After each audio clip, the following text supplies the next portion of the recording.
Muy buenas, en este vídeo vamos a resolver un ejercicio relacionado con la mecánica de fluidos. Este ejercicio está extraído de un examen de Ingeniería Industrial, concretamente de junio de 2013. Así que vamos a ello. Ejercicio número 1. Vamos al enunciado. El submarino amarillo logra emerger a la superficie tras una inmersión corta e inesperada. Pesa 313 toneladas y logra sumergirse en el agua llenando unos tanques de lastre de agua, de mar y emerger llenándolos de aire. El volumen habitable del submarino es de 120 metros cúbicos. Las hélices del submarino son capaces de incrementar la velocidad del agua en 12 metros por segundo. Nos dicen que es el delta de velocidad, ¿vale? Así que suponemos que es la velocidad con la cual sale disparada desde la hélice sin contar la propia velocidad del submarino. Determinar. 1. Sabiendo que si el submarino es de acero, puede soportar hasta 3 megapascales de presión y si es de titanio, hasta 10 megapascales. Determinar la profundidad máxima que podrá soportar en ambos casos. En el 2 nos piden determinar el tamaño mínimo de los tanques de lastre para que el submarino pueda sumergirse y emerger sin problemas. Y después nos piden determinar el caudal de agua que sale a través de las hélices para lograr que el submarino alcance 15 nudos de velocidad. Bueno, vamos a leer las notas, que son datos extra. Tenemos la densidad del agua del mar, que es un poco superior a la del agua dulce, corriente. Tenemos lo que vale un nudo, que es 1,852 km por hora. El agua se supone que está en reposo. Tenemos un coeficiente corrector para la ecuación de la fuerza de rozamiento, que es 0,8. Y tenemos que el área frontal del submarino es de 10 metros cuadrados, ¿vale? Bueno, empezando por el primer apartado, nos piden calcular la profundidad máxima a la que puede llegar el submarino sin que pete, o sea, sin que se destruya, digamos, que es la presión límite del material. En este caso, por ejemplo, el del acero, que es el primero que nos dan, es de 3 megapascales, ¿de acuerdo? 3 megapascales y es el de titanio. Bueno, removemos esto de aquí. Lo que nos están pidiendo es que relacionemos la presión que soporta un sujeto o un objeto o lo que sea sumergido en un fluido, ¿no?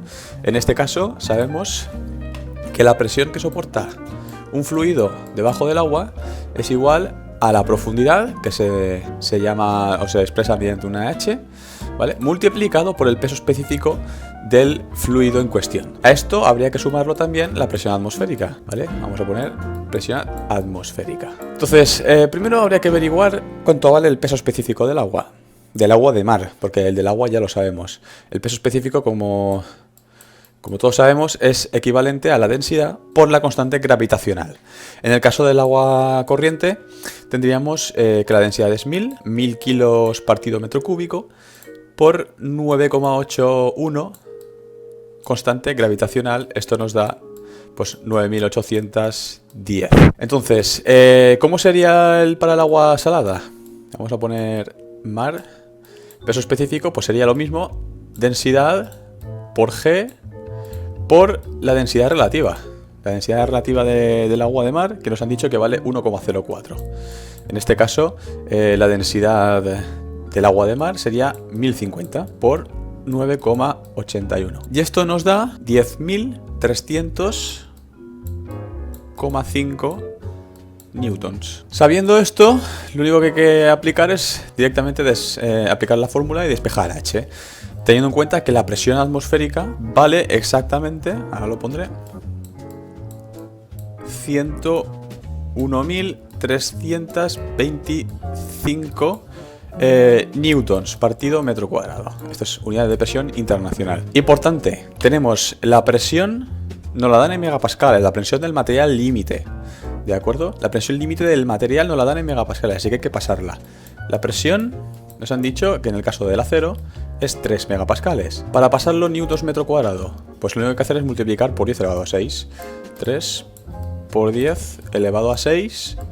Ahora sí, newtons partido metro cuadrado. Y esto ya lo igualamos a la H, despejamos gamma, que es 103,00,5 más la presión atmosférica.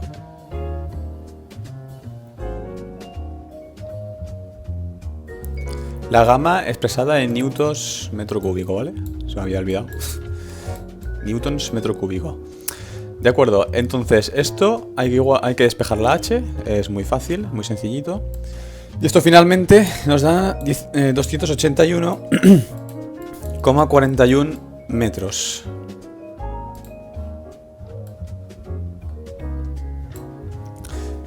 Y este es el resultado del apartado A. Para el caso del acero. Para el caso del titanio sería exactamente igual, lo único que había que cambiar es este dato de aquí. En vez de ser 3 megapascales, lo pasamos a que sea 10 megapascales. Pues son 960,99 metros. Y ya tendríamos resuelto definitivamente el apartado A para el caso del acero y para el caso del titanio.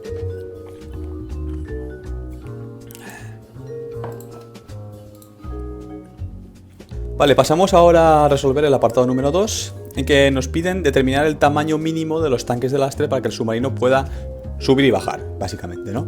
Entonces, cuando nos piden que resolvamos un ejercicio de diseño como este, hay que saber lo que realmente nos está limitando. ¿Y qué es lo que limita? Pues lo que nos limita es que el submarino pueda subir, porque el submarino siempre va a tender a bajar, eso no va a ser ningún problema. Llenar de agua, el agua siempre va a pesar más que el aire, por lo tanto, no va a ser ningún cuello de botella, el cuello de botella lo va a ser el aire.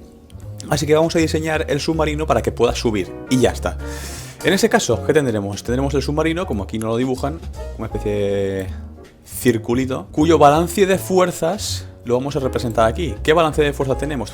Tenemos el peso y tenemos el empuje de Arquímedes. El empuje de Arquímedes. Seguimos en estática de fluidos.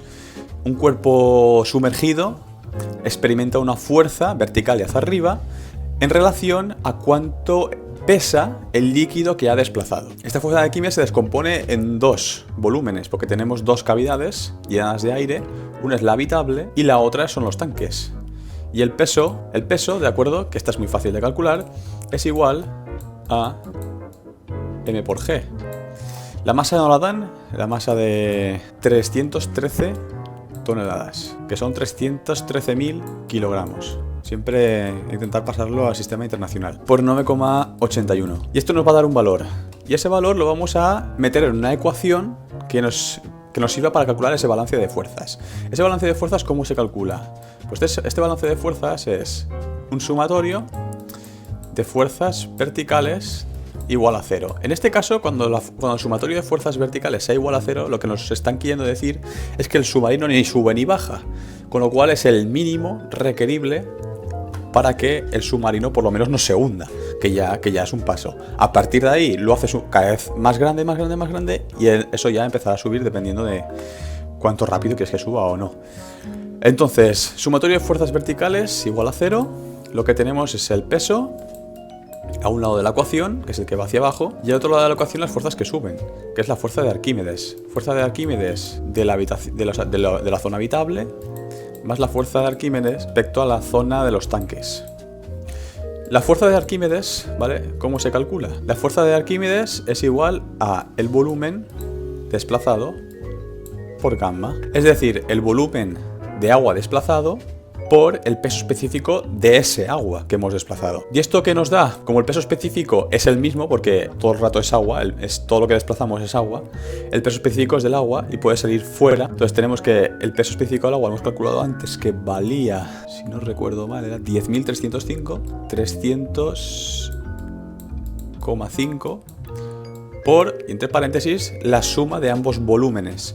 El volumen de la zona habitable, que es 120 metros cúbicos, más el volumen de los tanques, que es nuestra incógnita, es lo que queremos calcular. Vale, y esta fuerza, ¿a qué tiene que ser igual? Pues tiene que ser igual al peso, ya que esto es la fuerza total de Arquímedes.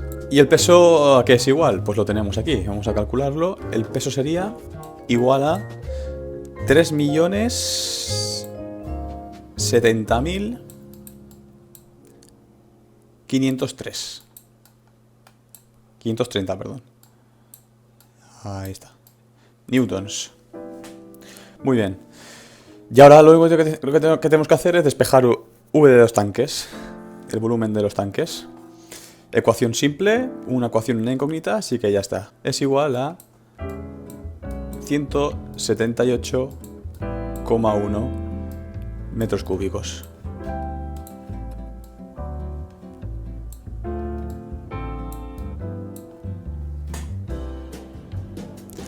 Bueno, por último, en el apartado número 3, nos piden que calculemos el caudal de agua que deben desplazar las hélices para lograr que el submarino alcance 15 nudos de velocidad, ¿vale?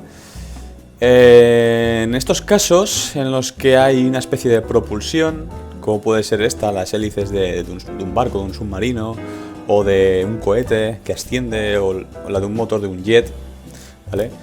Cualquier tipo de propulsión requiere un cálculo a través de la conservación de la cantidad de movimiento. La cantidad de movimiento, que es la expresión que relaciona la masa por la velocidad, ¿vale? Es la que nos dice la reacción, digamos, que ejerce esa agua que estamos desplazando sobre el submarino. Hay una fuerza de reacción, ¿vale?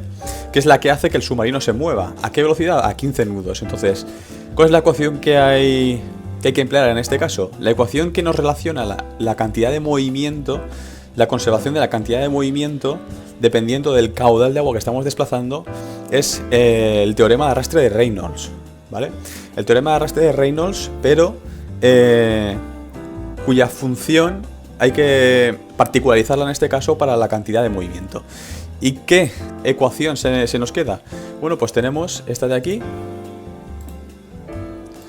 Esta es la ecuación, ¿vale? Que gobierna la cantidad de movimiento desde el punto de vista de la conservación de la energía o de las propiedades de un fluido mediante el teorema de arrastre de Reynolds.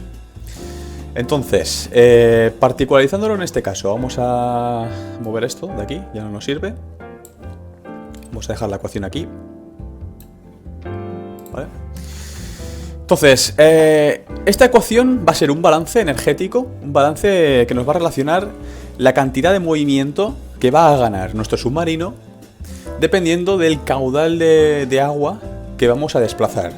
Pero antes de querer obcecarse e ir a realmente la solución del problema, vamos a analizar lo que está pasando con este fluido, ¿vale? Vamos a ir término a término y vamos a ir despejándolo mucho más sencillo, porque esta ecuación, aunque parezca complicada, se nos va a quedar en nada. Entonces, primero de todo, sumatorio de fuerzas exteriores. Vale, como fuerza exterior no tenemos ninguna, a excepción, aquí lo vemos, de la fuerza de rozamiento, fuerza de dispersión energética debido al agua, a la fuerza que ejerce el agua por el rozamiento del submarino a la hora de coger cada vez más velocidad. Es una fuerza de dispersión que es igual a 1/2 por la densidad por el área frontal, en este caso no la dan, el área frontal del submarino, aquí la tenemos, aquí abajo, que es 10 metros cuadrados, por el coeficiente de dispersión, que es 0,8 por la velocidad al cuadrado, ¿vale? Lo sabemos todo, todos son datos, ¿de acuerdo? Todos son datos conocidos, con lo cual la fuerza de dispersión la podemos calcular fácilmente. Entonces, la fuerza de dispersión, fuerza de rozamiento, fuerza de lo que sea, como lo queríamos llamar, da igual, es igual a 1/2 por la densidad que antes ya hemos visto, valía 1,05 la relativa, lo que se nos queda en 1050, por el área de frontal, 10 metros cuadrados, vamos a ir sustituyendo todos los datos. Coeficiente de dispersión es 0,8, que nos lo dan en los datos, y la velocidad, que bueno, es 15 nudos, pero claro, no podemos poner los nudos, aquí hay que trabajar en metros por segundo. Así que vamos a ver, 15 nudos se nos queda en 27,78 km por hora. Pero tampoco nos valen los kilómetros por hora. Cuando trabajamos con este tipo de ejercicios hay que pasarlo a metros por segundo. Y 27,78 km por hora equivale a 7,72 metros por segundo. Muy bien. Y esto es lo que tenemos que sustituir aquí arriba. Esto nos va a dar un valor fijo, así que lo vamos a calcular ya. Y nos da 32.424 newtons. Es una fuerza, es newtons. Fantástico. Pues ya tenemos un término. Vamos a analizar el siguiente término. Este término es bastante complejo, pero en este caso particular, el término corrector, que se llama término corrector, os voy a explicar para qué sirve, ¿vale? Tenemos el submarino, vamos a dibujar el submarino, así un poco, para nosotros es un submarino. Entonces, ¿este submarino qué le pasa? Bueno, pues este submarino se está moviendo, ¿vale? Tiene velocidad y la velocidad es constante. Este término corrector de aquí, de la izquierda, sirve exclusivamente para sistemas no inerciales, es decir, cuando se experimenta cierta aceleración. ¿Y esas aceleraciones a qué se deben? Se pueden deber a dos motivos. A que el cuerpo esté girando, en ese caso se experimentará aceleración centrípeta, y también se puede deber a que el cuerpo esté acelerándose linealmente, que es el término de la R de la izquierda, que significa aceleración. Entonces, como nuestro sistema no experimenta ninguna aceleración, ni centrípeta, ni lineal, lo que tenemos es un sistema inercial. Es un sistema inercial. Un sistema inercial es aquel en el que nos da igual que se esté moviendo o a velocidad constante o que no se esté moviendo directamente. Nuestro submarino ahora mismo podría pasar como un submarino quieto totalmente. Eso se debe principalmente a que cuando estamos calculando un volumen de control, en este caso es nuestro submarino, pues se puede dar el caso de que estés experimentando una propulsión de aceleración, por ejemplo. Esto, pues en algún momento se tiene que acelerar, ¿no? Pues en ese caso, cuando se esté acelerando, tenemos que tomar dos sistemas de referencia. Uno fijo, que es este de aquí, el que ponemos donde sea, es una referencia, y luego el sistema de referencia móvil, que es el que se va a mover junto con el volumen de control, lo va a acompañar. De modo que calcularemos toda la segunda parte de la integral, o sea, de la ecuación, que diga, las dos integrales que hay a la derecha de la ecuación, las calcularemos respecto a este sistema de referencia, y esto de aquí, esta integral correctora, se calculará con respecto al sistema de referencia fijo.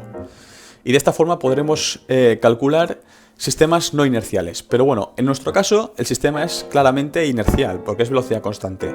Con lo cual, tenemos que este término se nos va directamente fuera. Es cero. Así que nos olvidamos totalmente, no tenemos ni aceleraciones lineales, ni velocidades angulares, nada de nada. Así que fuera. Pasamos directamente al otro lado de la igualdad, donde tenemos una derivada de una integral con respecto al volumen de control, ahora lo definiremos, de la velocidad relativa. ¿Relativa a qué? A nuestro sistema de referencia móvil, que para nosotros está quieto también, no pasa nada. Velocidad por la densidad del agua por el diferencial de volumen, extendido a todo el volumen de control. Entonces, ¿cuál es el volumen de control? El volumen de control que tendremos que definir es el del agua, que digamos está circulando a través de las hélices, pasa a través de las hélices y digamos se queda atrás, se pierde, ¿no? Ese es el agua que se va propulsando.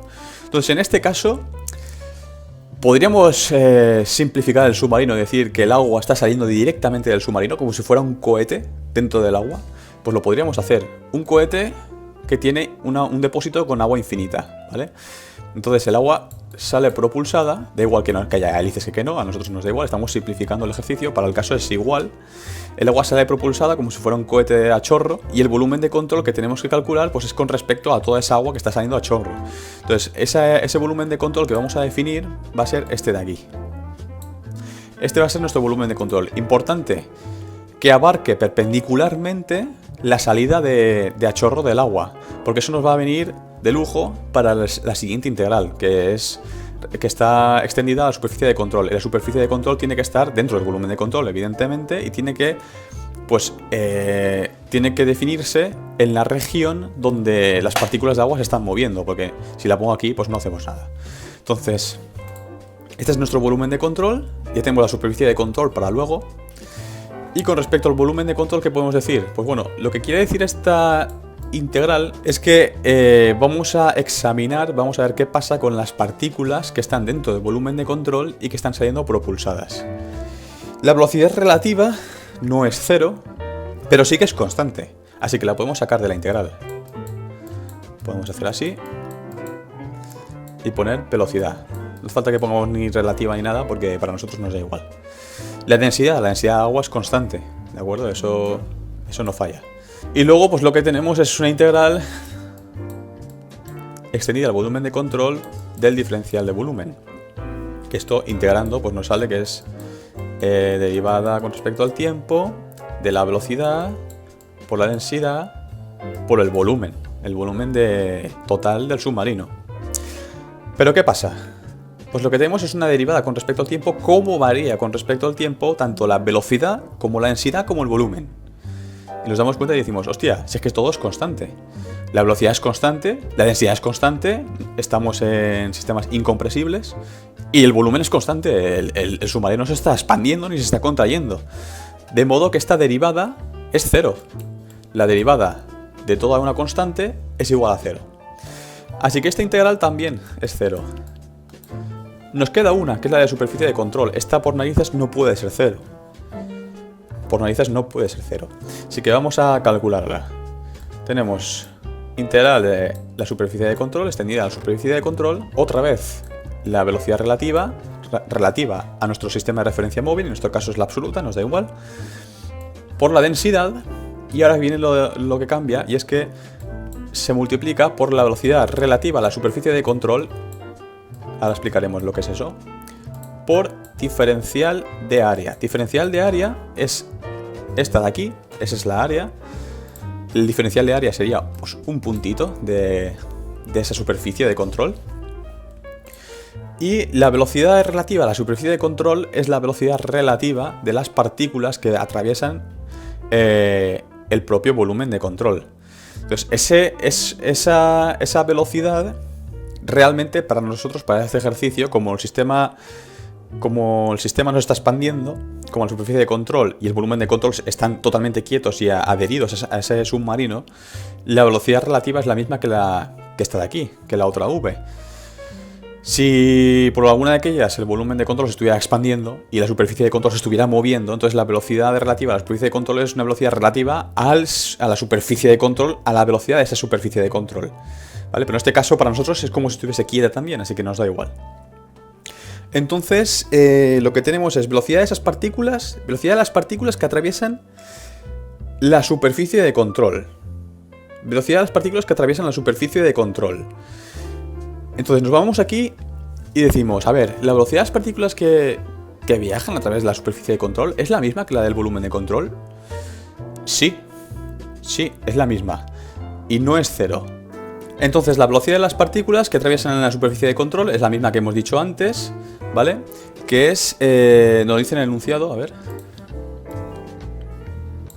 12 metros por segundo, ¿vale? 12 metros por segundo es la velocidad con respecto al sistema de referencia móvil. Vamos a guardar esto. Sistema de referencia móvil.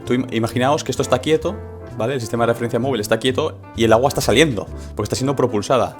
Y sale a una velocidad de 12 metros por segundo. Es la velocidad por la que pasa por esa superficie de control. Entonces, tenemos que esta velocidad es 12 metros por segundo. La densidad es 1050, la sabemos. ¿Y esto de aquí qué? ¿Esto de aquí qué es? Bueno, pues eso de ahí dentro hay que saber que lo que estamos calculando es el caudal. Y la velocidad por el área no es otra cosa que el propio caudal. Caudal de agua es velocidad por área. Esto es muy fácil de ver.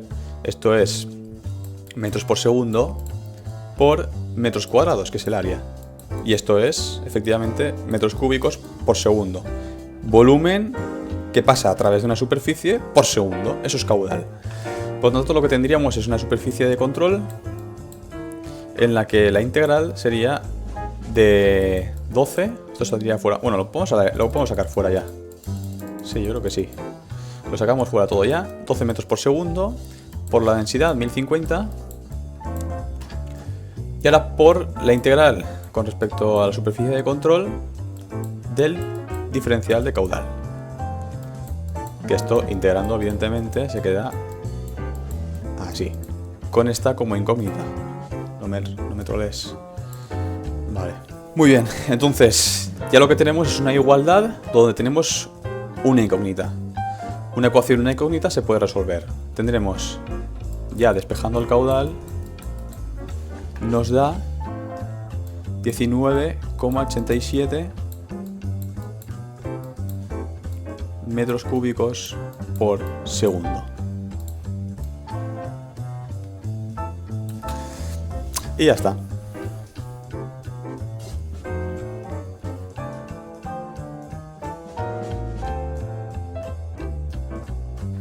Tío, no sé por qué aquí están newtons. El peso específico está en newtons. No sé por qué está en newtons. El newtons metro cúbico, tío.